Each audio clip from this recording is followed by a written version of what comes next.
Graça e paz, meus amigos do YouTube, aqui é Fernando Vargas, mais uma vez trazendo uma palavra de edificação para a vida de vocês, pelo canal Pregando o Evangelho. Bem, queridos, hoje eu quero trazer uma reflexão para vocês sobre a restauração familiar nesses tempos de quarentena. Inclusive, é uma palavra que eu já coloquei algo sobre no Instagram do Ministério de Jovens, a qual eu pertenço, da nossa igreja, que é o Convergentes.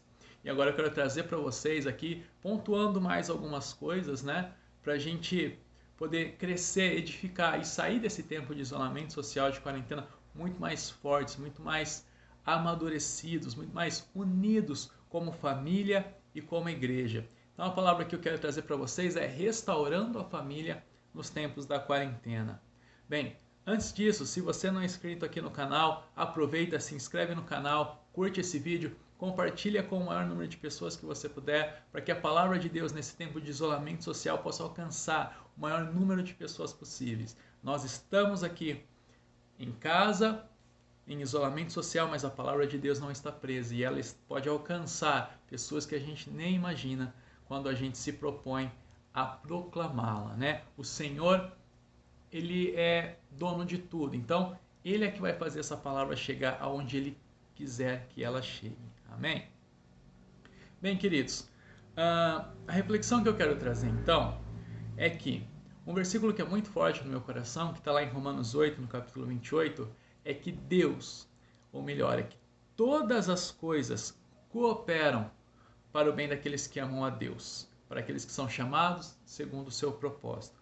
O que isso quer dizer? Que tudo aquilo que acontece, Deus opera em favor daqueles que são seus, em favor daqueles que o amam, ou seja, coisas boas e coisas ruins.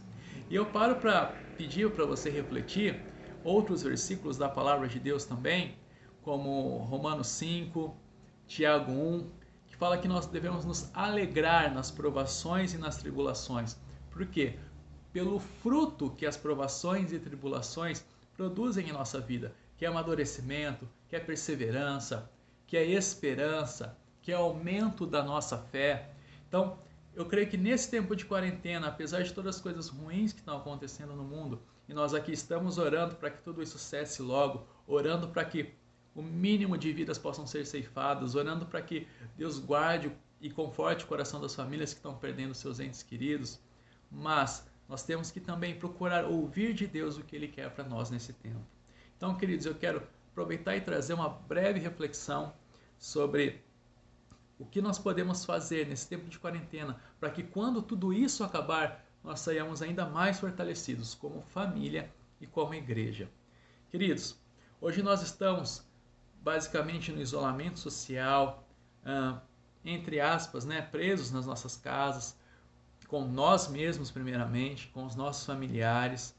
E eu tenho visto, infelizmente, muitas pessoas, até cristãos, mas principalmente não cristãos, né, extremamente incomodados com o fato de estar sozinhas consigo mesmo, que não aguentam mais, que estão se autoconhecendo e não estão gostando do que está conhecendo, e também pessoas que não estão conseguindo lidar com a convivência familiar tão próxima, tão estreita e tão duradoura, né? A gente vê pais reclamando que não aguentam mais os seus filhos em casa, descobrindo que seus filhos são desobedientes, mal educados, mas na verdade, isso é culpa de quem, não é mesmo?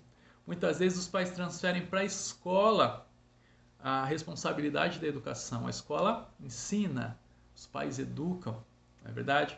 Muitos pais reclamam dos filhos não terem o hábito de orar, de não se interessar pela palavra de Deus e transferem tudo isso para a igreja, tudo isso para a escola dominical, para a salinha, né, que fica para as crianças durante o culto, mas na verdade a responsabilidade é dos pais, de ensinar a Bíblia, de ensinar o caminho do Senhor para as crianças, não é mesmo? Bem, diante disso, eu quero entrar aqui na Bíblia, vou ler 2 versículos hoje para vocês, né, para fundamentar isso que eu estou dizendo. Um deles está no livro de Malaquias, não é? O último livro profético do Antigo Testamento, o último livro do Antigo Testamento, no capítulo 4, são praticamente as últimas palavras do Antigo Testamento. Vamos dar uma conferida aqui comigo? Malaquias, capítulo 4, eu vou ler os versículos 5 e 6. A palavra do Senhor diz assim: E eis que eu lhes enviarei o profeta Elias, antes que venha o grande e terrível dia do Senhor. E ele converterá o coração dos pais aos seus filhos, e o coração dos filhos aos seus pais, para que eu não venha e fira a terra com maldição. Olha só, queridos, mais uma vez, eu não sei como você crê, o que você crê em relação a tudo que está acontecendo, se essa pandemia, se esse tempo que a gente está vivendo de isolamento social, é um juízo de Deus para a humanidade, ou é apenas uma permissão dele por causa da queda do homem, dos pecados do homem, enfim. Mas o que eu quero dizer aqui é que a gente tem inúmeros sinais que apontam que estamos cada vez mais próximos da volta de Jesus. Mas um deles, que o Senhor coloca aqui, são as últimas palavras do Antigo Testamento, é que Deus enviaria o profeta Elias para restaurar o coração dos pais aos seus filhos e dos filhos aos seus pais, né? Que ele fala converter o coração dos pais aos filhos e dos filhos aos pais. O que é isso senão uma restauração familiar? O que é isso senão uma restauração geracional? Entenda que antes que o Senhor retorne, vai haver uma restauração familiar, vai haver uma conversão do coração dos pais aos filhos e dos filhos aos pais. Um outro versículo que eu quero ler com vocês está na primeira carta do apóstolo João, no capítulo 2, a partir do versículo 22. Diz assim a palavra do Senhor: Quem é o mentiroso, senão aquele que nega que Jesus é o Cristo? Este é o anticristo, que nega o Pai e o Filho. Todo aquele que nega o Filho, esse não tem o Pai. E todo aquele que confessa o Filho, igualmente tem o Pai. Queridos, você vê que o anticristo, ele é um espírito que já está atuando na humanidade já desde muito tempo, mas você vê que ele tem um sério problema, uma séria guerra, um sério conflito com a questão da paternidade de Deus. Ele nega tanto que Jesus é o Cristo, mas também como ele nega que Jesus é filho de Deus, e ele nega que Deus é pai, ele nega a paternidade de Deus. É um conflito geracional, é um conflito com a família, é um conflito com a paternidade. Por que vocês acham que o diabo ataca tanto a família? Por que vocês acham que o diabo ataca tanto a figura paterna? Lares onde os homens não são verdadeiros sacerdotes de seus lares, não são verdadeiros pais. Ele tenta trazer uma figura de um pai agressor, de um pai abusivo, de um pai autoritário, muitas vezes um pai ausente, um pai que nem assume suas responsabilidades. Na verdade, essa desestruturação da paternidade desestrutura toda a família. Então, o diabo ele ataca as famílias, começando a desestruturar, a dessegurar a paternidade. Porque a nossa família, ela é um treinamento, ela é um símbolo, ela é uma alegoria do que nós somos com Deus. Nós somos a família de Deus, Deus é o nosso Pai. Então o diabo tenta atacar a nossa família para quê? Para que quando a figura paterna está desfigurada, nós tenhamos dificuldades de enxergar a Deus como uma figura paterna. Uma figura paterna boa, uma figura paterna amorosa. Então, queridos, nesse tempo de quarentena, eu quero pedir para vocês agora, vamos reestruturar a família. Eu não vou ler versículos aqui, mas eu queria que vocês estudassem todo o capítulo 5 de Efésios e o comecinho ali do capítulo 6, que vai falar das posições, das figuras e das responsabilidades do pai, da mãe, dos filhos, ou seja, que os pais possam ser sacerdotes do lar, que eles possam ser cabeças do lar, que eles possam amar as suas esposas como Cristo ama a igreja, que eles possam lavá-la, não só a esposa, mas também seus filhos, pela lavagem da água, que é pela palavra de Deus.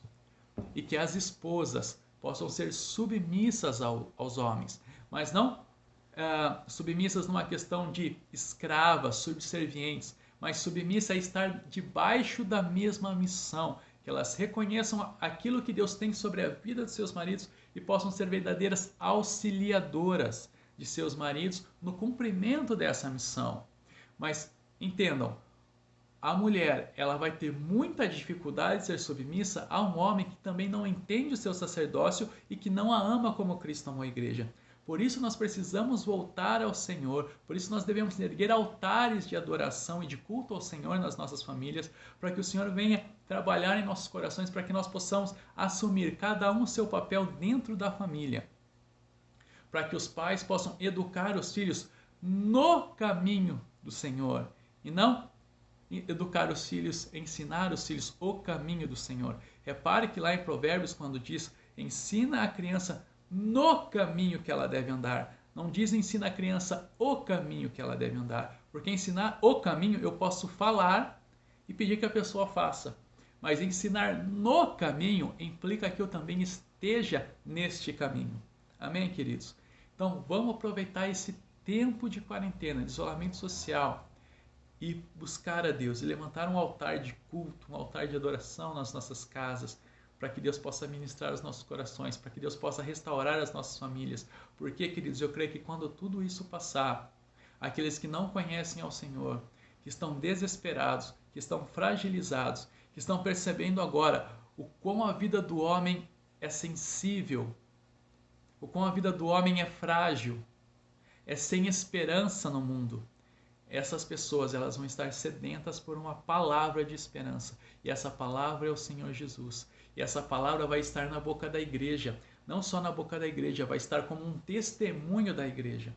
Queridos, eu creio fortemente que a família vai ser a maior plataforma de evangelismo pós-quarentena, pós-isolamento social. Então que nós possamos restaurar as nossas famílias conforme a palavra do Senhor, para que quando tudo isso passar e os campos vão estar brancos, eu creio nisso, queridos, nós possamos estar preparados para a grande colheita. Amém?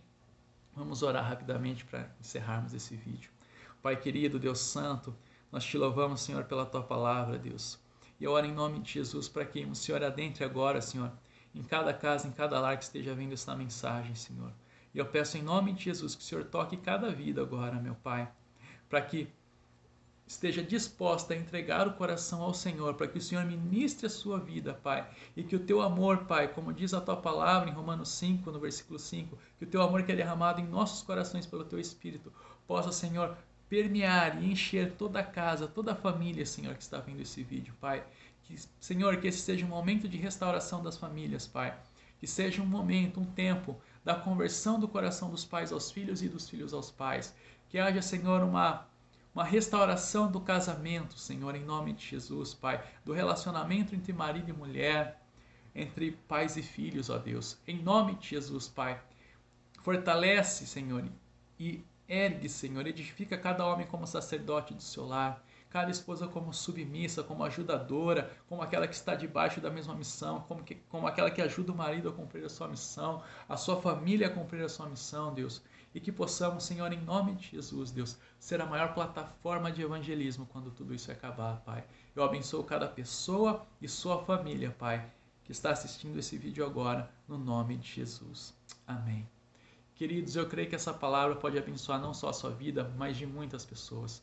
Então não deixe de compartilhar. Se inscreva aqui no canal, veja as outras mensagens também que eu creio que vai te abençoar. Curta as mensagens, vamos fazer o YouTube aumentar a relevância desse canal para que mais vidas possam ser alcançadas. Em nome de Jesus. Queridos, muito obrigado por terem ficado até aqui comigo e que Deus abençoe vocês. Em nome de Jesus.